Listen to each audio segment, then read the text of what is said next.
ಮುಂದೆ ಕಾಂಗ್ರೆಸ್ ಪಕ್ಷ ಉಳಿಬೇಕು ಅನ್ನೋದಾದ್ರೆ ಹೈಕಮಾಂಡ್ ಅವ್ರು ಗಮನಿಸಬೇಕು. ನೋಡಿ, ಕಾಂಗ್ರೆಸ್ ಪಕ್ಷ ಎಲ್ಲ ಜಾತಿಯವರೆಗೂ ರಕ್ಷಣೆ ಮಾಡ್ತಕ್ಕಂಥದ್ದು ಕಾಂಗ್ರೆಸ್ ಪಕ್ಷ.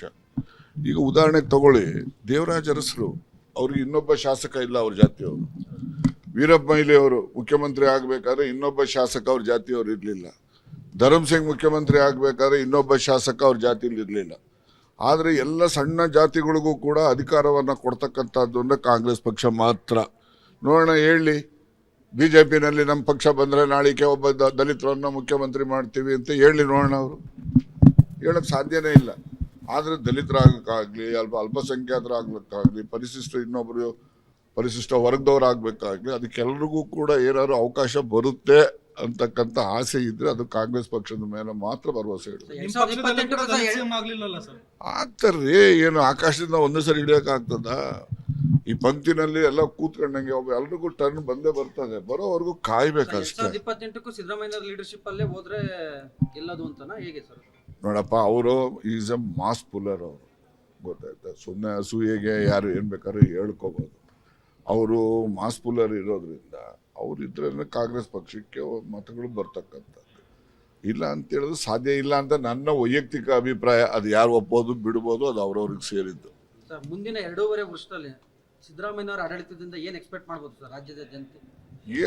ನೋಡ್ರಿ, ಬಡವರು ನೆಮ್ಮದಿ ಜೀವನ ಮಾಡಬೇಕು, ಬಡವ್ರ ಮಕ್ಕಳು ದೊಡ್ಡ ವಿದ್ಯಾವಂತರಾಗಬೇಕು, ಅವರು ದೊಡ್ಡ ದೊಡ್ಡ ಸ್ಥಾನಗಳನ್ನ ಬರಬೇಕು, ಮತ್ತೆ ಅವರು ಕೂಡ ಸಮಾಜದಲ್ಲಿ ಸ್ವಾಭಿಮಾನದ ಬದುಕನ್ನು ನಡೆಸ್ತಕ್ಕಂಥದ್ದು ದಟ್ಟ ದರಿದ್ರ ಸಮುದಾಯಕ್ಕೂ ಕೂಡ ದೊರಕಬೇಕು. ಆಗ ಮಾತ್ರ ಸಮಾಜದಲ್ಲಿ ನ್ಯಾಯ ಇದೆ, ಅಂಬೇಡ್ಕರ್ ಅವರ ಸಂವಿಧಾನಕ್ಕೆ ಬೆಲೆ ಇದೆ ಅಂತಕ್ಕಂಥ ಭಾವನೆ ಬರ್ತದೆ. ಅದನ್ನ ಮಾಡ್ತಕ್ಕಂಥ ಪ್ರಯತ್ನ ಸಿದ್ದರಾಮಯ್ಯ ಅವರು ಮಾಡ್ತಾರೆ. ನನಗೇನು ಅದ್ರದ್ದು ಆಸೆ ಏನಿಲ್ವಲ್ಲ. ನೋಡ್ರಿ, ನಾನು ಯಾರನ್ನು ಕೇಳಕ್ ಹೋಗಲ್ಲ. ಏನ ಸಿದ್ದರಾಮಯ್ಯವ್ರು ಮಾಡಿದ್ರೆ ಮಾಡ್ಲಿ, ಮಾಡದೇ ಬ್ಯಾಡ್ಲೇ ಬೇಡ. ಬಂದ್ರು ಸಂತೋಷ, ಬರ್ದೇ ಇರೋ ಸಂತೋಷ. ಬಳ್ಳಾರಿದು ನೋಡಿ, ಮೊದಲು ವಾಲ್ಮೀಕಿ ಪ್ರತಿಮೆಯನ್ನು ಅನಾವರಣೆ ಮಾಡ್ತಕ್ಕಂಥ ಕಾರ್ಯಕ್ರಮಕ್ಕೆ ನಾನು ಭಾಗಿಯಾಗಬೇಕಾಗಿತ್ತು 3ನೇ ತಾರೀಕು ಸಂಜೆಗೆ. ಆ ದಿವಸ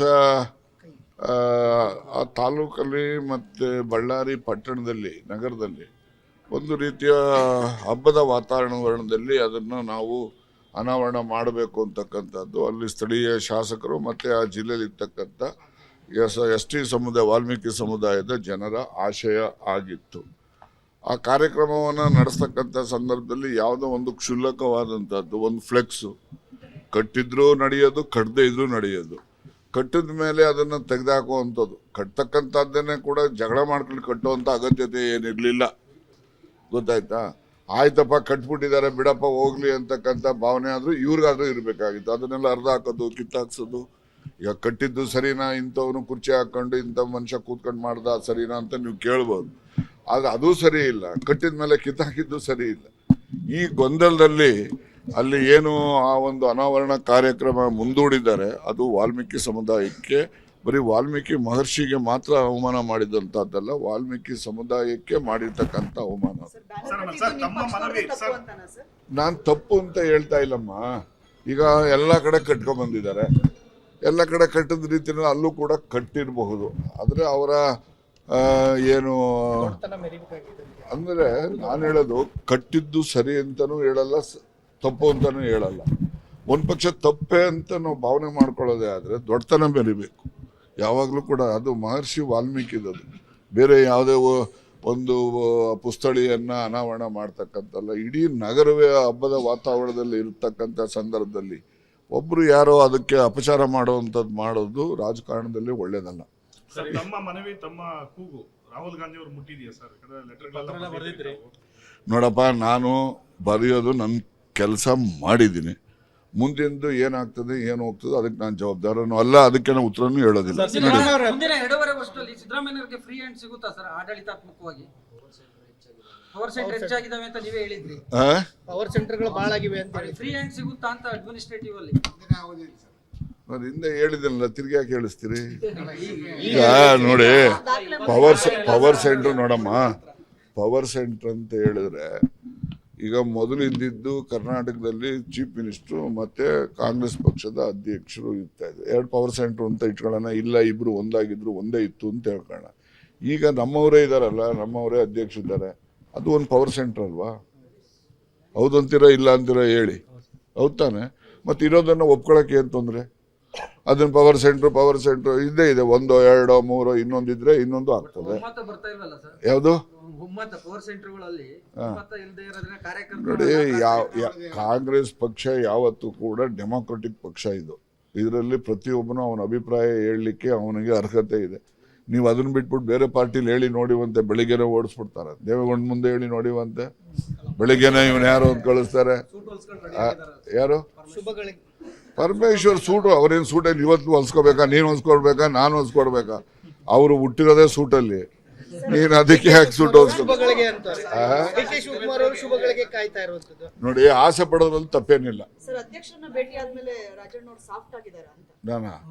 ನಾನು ಅವತ್ತೇ ಹೇಳಿದ್ದೀನಿ, ನಾನು ಇಲ್ಲಿನವರೆಗೆ ಏನೆಲ್ಲ ಸ್ಟೇಟ್ಮೆಂಟ್ ಮಾಡಿದ್ದೀನಿ ಅದಕ್ಕೆ ಬದ್ಧ ಅಂತನೂ ಹೇಳಿದ್ದೀನಿ. ಯಾವುದೇ ಬದಲಾವಣೆ ಏನಿಲ್ಲ.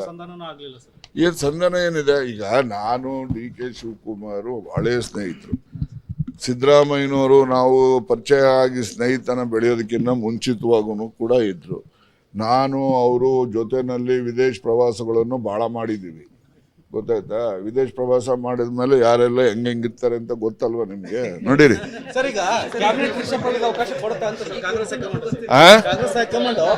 ಹೇಳಿದ್ದೀನಿ, ನನಗೇನೋ ಕೊಡುತ್ತೆ ಅಂತ ಅನ್ಕೊಂಡಿದ್ದೀನಿ.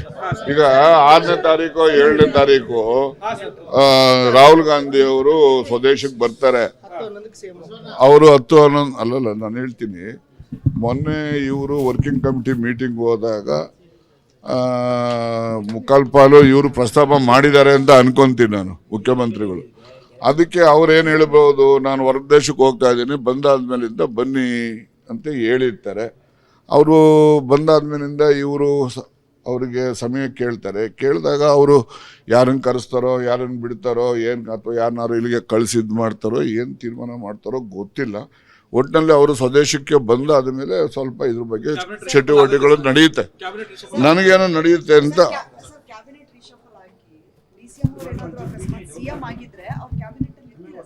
ನಾನು ಮೊದಲೇ ಹೇಳಿದ್ದೀನಲ್ಲ.